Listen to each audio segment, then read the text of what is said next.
يعني مصر سمحت بالسفن الإسرائيلية إن هي تعدي في قناة السويس عشان الاتفاقيات الدولية مأيداها؟ طب ليه إسرائيل ما احترمتش الاتفاقيات الدولية واقتحمت محور فيلادلفيا واعتدت على مصر ولغت اتفاقية السلام؟ ومصر بتمنع السفن القطرية إن هي تعدي من قناة السويس وما تمنعش السفن الإسرائيلية؟ وإزاي يتحط العلم الإسرائيلي فوق السفينة الإسرائيلية جنب العلم المصري بالظبط؟ كل دي أسئلة اتطرحت بعد أزمة السفينة الإسرائيلية اللي عدت من قناة السويس، فبالتالي احنا دلوقتي هنجاوب مع بعض عن كل الأسئلة وكل النقط اللي اتطرحت بعد الأزمة دي. نيجي في الأول بس، إيه هو محور فيلادلفيا؟ محور فيلادلفيا ده عبارة عن شريط طوله 14 كيلو متر خارج الحدود المصرية، بيقع بالكامل داخل الحدود الفلسطينية اللي هو قطاع غزة. طب وإيه أصلا سبب وجود محور زي ده؟ المحور ده اتوجد عشان يبقى منطقة عازلة طبقا لاتفاقيات السلام. أيوة، يعني المنطقة العازلة دي وظيفتها إيه؟ المنطقة العازلة دي بيبقى فيها قوات، القوات دي بتمنع تهريب المخدرات والأسلحة للضفة الفلسطينية أو العكس للضفة المصرية. ومن ساعة لما المحور ده اتعمل ومصر وإسرائيل هم المكلفين عن المسؤولية الأمنية فيه، يعني هم المسؤولين عن منع تهريب الأسلحة والمخدرات. وسنة 2005 انسحبت القوات المصرية من محور فيلادلفيا، وسنة 2007 انسحبت القوات الإسرائيلية، وبقى المسؤول الأمني عن المحور ده هي الحكومة الفلسطينية. وبعد كده انتقلت المسؤولية الأمنية من الحكومة الفلسطينية لمنظمة حماس. فالتدخل العسكري أو الاعتداء على محور فيلادلفيا من الجيش الإسرائيلي كان بالكامل خارج الحدود المصرية، كان كله في قطاع غزة. طب ليه إسرائيل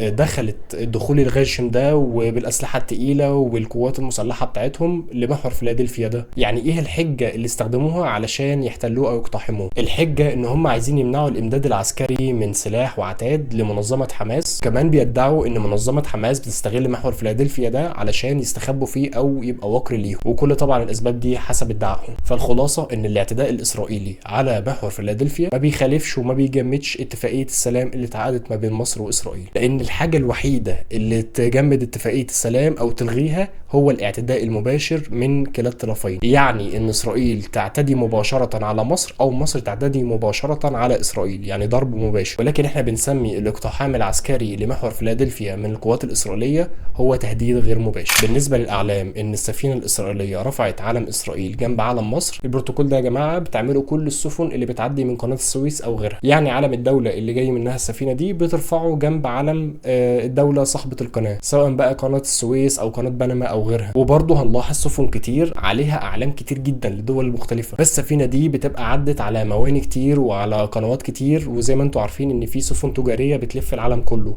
فبالتالي بيبقى عليها اعلام كل الدول اللي عدت عليها في مسيرتها. بالنسبة لمنع مصر مرور السفن القطرية في قناة السويس، ده طبعا ما حصلش. مصر بس منعت السفن القطرية ان هي تقف او الموانئ المصريه تستقبلها، وطبعا مصر ملهاش اي حق ان هي تمنع السفن القطريه ان هي تعدي من قناه السويس، هي بس منعتها من الوقوف او الرسي في الموانئ بتاعتها. وده بسبب ان قطر ما كانتش داخله مع مصر في حاله حرب، بس كانت قطر بتشكل تهديد للامن القومي المصري. بس دي كل الاسئله بتفاصيلها اللي احنا كنا عايزين نجاوب عليها بخصوص ازمه السفينه اللي عدت من قناه السويس.